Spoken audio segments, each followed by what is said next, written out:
Hey guys, Jonah here. Time for another beer review, and yeah, still feeling a bit sick. I was in the hospital yesterday having my treatments done. Uh, yeah, I always feel a bit funny on my first round. 3 weeks in a row this time, but I also have some good news.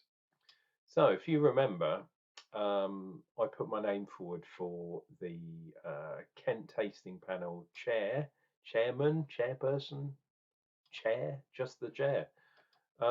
Anyway, it's been confirmed that I've got it. So I am all things camera, beer, judging, tasting, supping for the lovely county of Kent. And I've put some things in place. Oh, I'll see if I can dig something else out, and if I can, I'll put it in the video about now.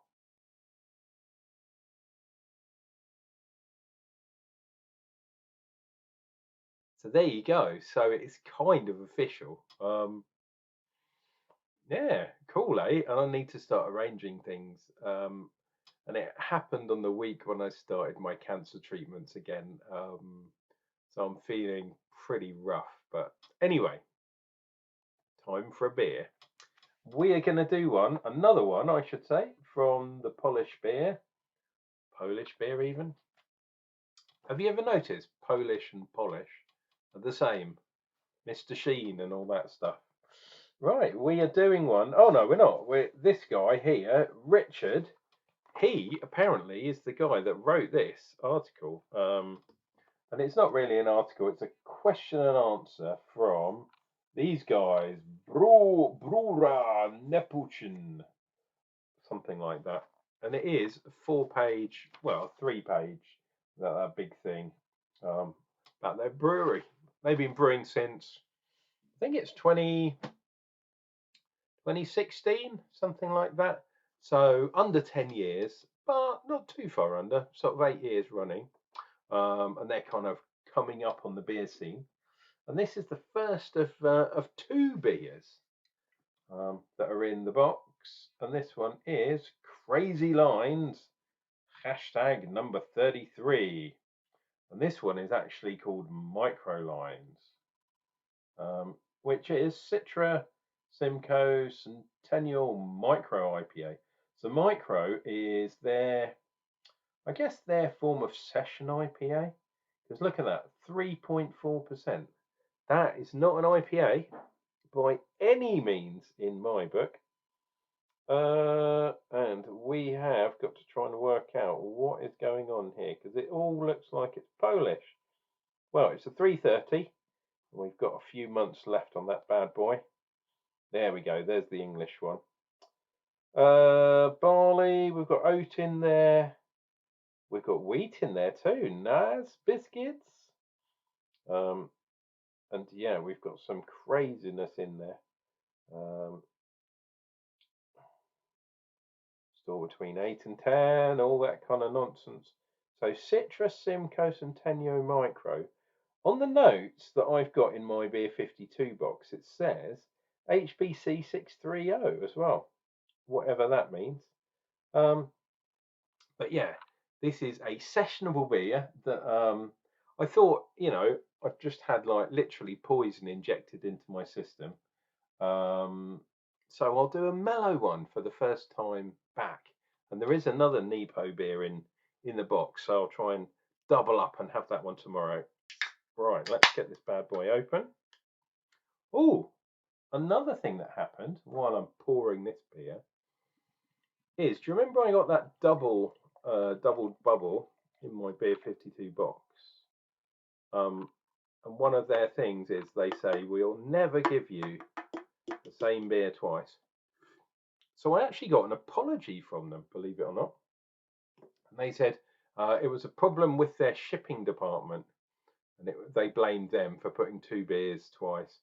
They said the other beer was we tried to upskill you or uprate you beer on your beer. That was the Alpha Delta one I had the other day. Not much head on this bad boy. Fingernails head. But yeah, so they gave me some extra points. Basically gave me £3, so the price of a beer, I guess. Although some of their beers are a lot more than £3, so I don't know if that's necessarily a good thing. Whoops, there we go. Put that on the front cover. Um, Interest them all. So I should probably do it properly. I noticed there were a tiny few little floaty bits kind of in there, which is kind of par for the course these days from craft beer. Don't you think it's ironic that craft beer has floaty bits in, whereas full on proper old school camera beer tends to be bright? That's a real thing for camera. Bright beer is really important.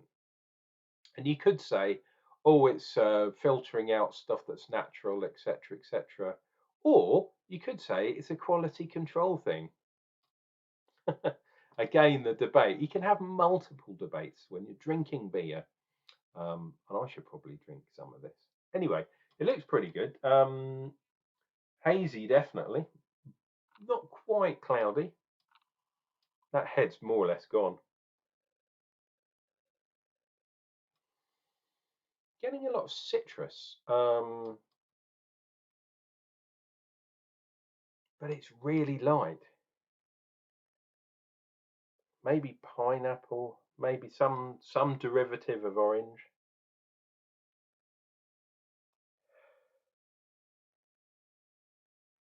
Maybe some sort of lemon and lime kind of thing going on there too. Anyway, cheers and beers. If you want to get in touch with the yeah, the Unclejona through my camera, it's beer tasting at Kent. Oh, I can't remember what the email address is. Send me a message. Get me down below if you want to get involved in Kent, big county in the UK. If you like beer and you want to get in touch with me, do it. I know where all the beer festivals are. I know where all the Champion Beer of Britain entries are going to be. I know a lot of stuff. So if you're in Kent, get in touch. Cheers and beers.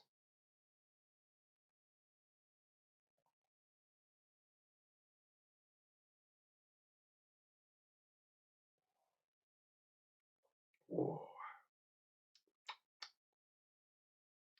Hmm. Interesting. Oh. Very nice. So it's weak. It's sessionable, but that means it's a weak beer to me. But there's some nice kind of weak zestiness up front.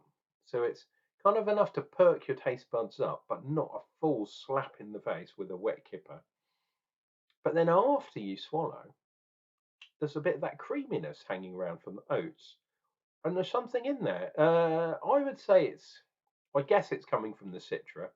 Mm, but I was thinking it's a little bit more like a weak kind of old school kind of cascadey type thing. Um, so sort of a little bit Citra. It's not that full on green, verdant, hedgerow, grass cuttings kind of thing. But maybe that's because it's just a really weak light beer. So you're not getting the full on kind of taste. It basically, I suspect, with a lot of these beers, because this doesn't seem to me to have a huge amount of hops in. So I think they've just watered it down. I think that's probably what's gone on. Some beers that are weak, you can tell they're hopped like ridiculously. They've packed loads of hops in, and other beers you can tell that they've just been watered down. And unfortunately, this is one of those ones.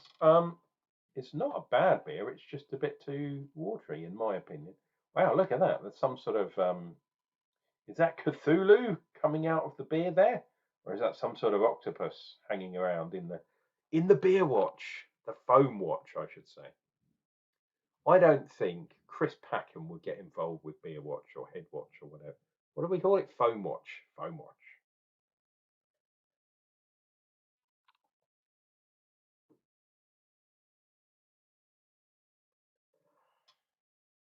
I bet you Michaela Strachan would though. Oh, she used to live near me back in the day.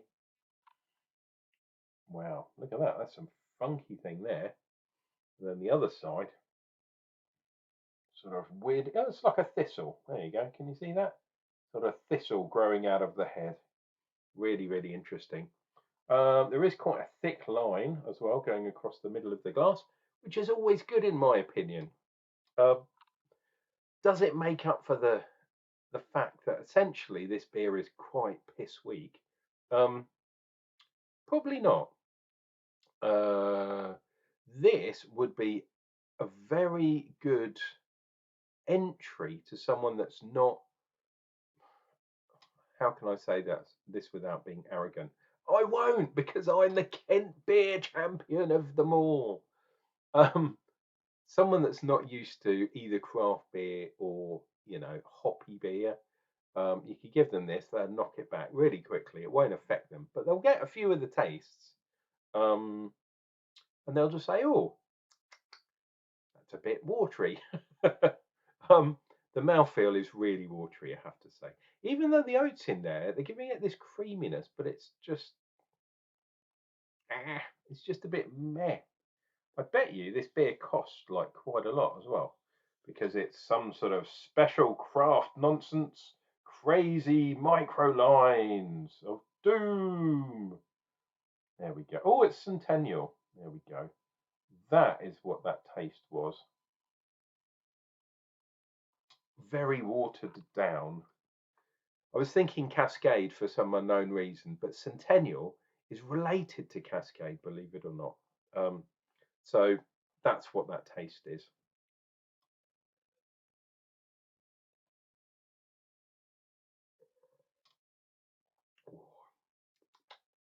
And there was a little bit of a bitterness there at the end. Maybe I just drank all those floaters that had sat down to the bottom. Um, yeah, meh, a bit meh, that's all. Not bad beer. It's not off. There's no off flavours. This is how it was supposed to be, but just a bit meh. So, if you like weak beers, um, if you can't drink strong beers for whatever reason, um, I was worried. If you look back a couple of years ago, I went onto a full-on light beer session, because obviously I had lots of medical things and I didn't know if I could drink beer again. And in the end, I went, sod it, I'm just going to drink loads of strong beers. Um, and look at me, I'm back in the hospital every couple of weeks. So was it the best idea? Don't know, but I don't think I could live on these for forever. Anyway, not a bad beer, but for me, just a bit weak. That's the Nepo Microlines beer. There it is. We'll see if the other Nepo beer is good. I've got high hopes for the other one. Anyway, this has been Uncle Jonah. Did I tell you I'm the new Kent tasting champion of the world? Well, of Kent anyway. This has been Uncle Jonah talking old toot and nonsense, hopefully entertaining you. I will be back with more beer reviews real soon. And until then, take care of yourselves, take care of each other, and remember, Shumwell.